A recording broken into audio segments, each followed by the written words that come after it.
Okay, so we are doing grilling month, obviously, and we want to think of something fun to do on your Traeger, which is kind of like essentially an outdoor oven. It's an extension of your kitchen. So we wanted to think of something that we could do that would be versatile, super easy, but could be done in a lot of different ways. So we decided we're gonna talk to you a little bit about a galette.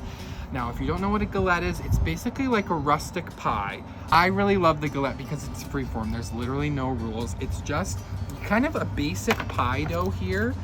We have two different doughs that we'll share the recipe with you.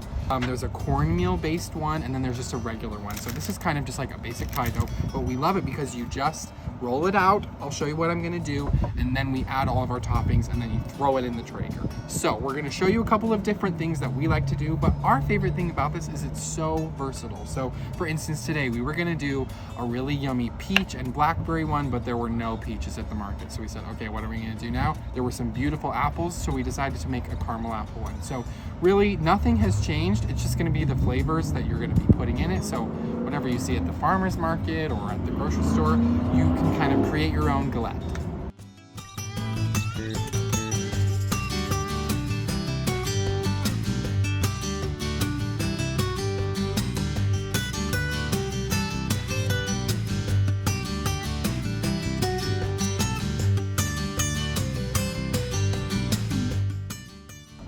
All right, tell me what we're spreading on to the crust. So for this one, we're gonna do a savory one, and this one is gonna be leek and potato, but we wanted to have kind of a base in there that could get really melty and creamy. So this is goat cheese. It also has some heavy cream in there and some garlic.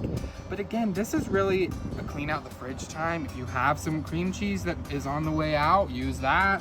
Some old, ricotta cheese. You can make a really yummy like tomato one with that. But really I'm just layering it. So I have some potatoes here. And are they par-baked? Nope, I just have them Okay. just how they are. But again, if you had some grilled vegetables that you already had done, you could use those in this situation. Okay. I mean, it's really whatever you have in the kitchen. And tell me, because you're kind of piling right here in the center, so what is kind of the rule of thumb to make sure that you're not overfilling it? Because you're essentially going to be folding this back in, right? Yeah, you are folding it over the top, so you don't want it to be too mounded. Got it. But also you want a little bit. And it's, again, super freeform, so if, for instance, you go a little bit farther out with your ingredients, then you can just have a smaller lip on the edge. So it Okay. really just depends on what you want it to be. I've even seen some where you put something around here and then, so it's kind of like a stuffed crust Yes. almost. So there's lots of yeah. different ways that you can do it. It's all over your eyebrow. In your hairline. Mama Connie came in and cleaned him up. That's what I'm here for. Okay, I so got your now back. I'm just gonna put some olive oil. I could have put it in a cute bottle, but I didn't. This is from Kirkland, we love. So I'm just gonna put a little bit of olive oil. Filter it a little. Well, that Yeah. doesn't do anything. Oh, great. Okay, cool. It's gonna be tasty. Cool. So now let's talk about the folding process. Are you familiar with the galette folding process?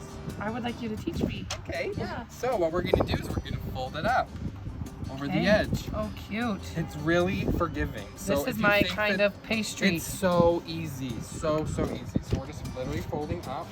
And again, this one maybe there's just a little too much there. So I'm We just want to gonna just like peep a cut little that more off. of the filling. Yeah, it's all about rustic.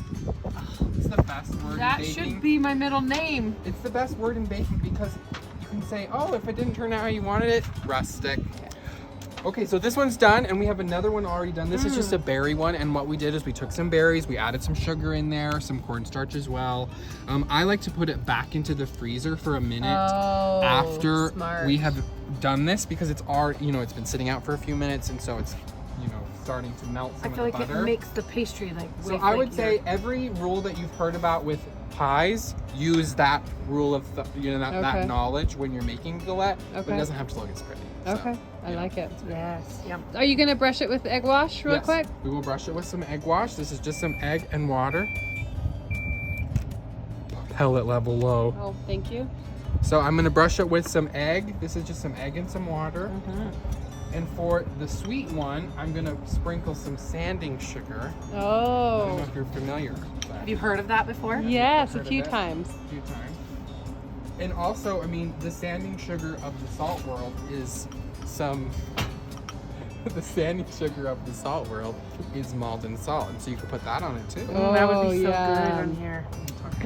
Okay, let's talk about the crust for a second. So we did 2 different ones just so we could show you the versatility. So this is gonna be a cornmeal crust. So we did a regular pie dough and took out a little bit of the flour and added some cornmeal. It's gonna add a nice nutty flavor. I really love that flavor. I think it just adds a nice dimension to it. And then the other one is just your traditional pie dough. So it just has some flour and some butter. I do like to put a little bit of sugar in there if it's a sweet one, but you know, either way. I did notice that you're a little bit tighter with this one. I'm sure it's Yeah. to like keep the juices and stuff inside, Definitely. right? This Where one's this not gonna one be you're not as juicy.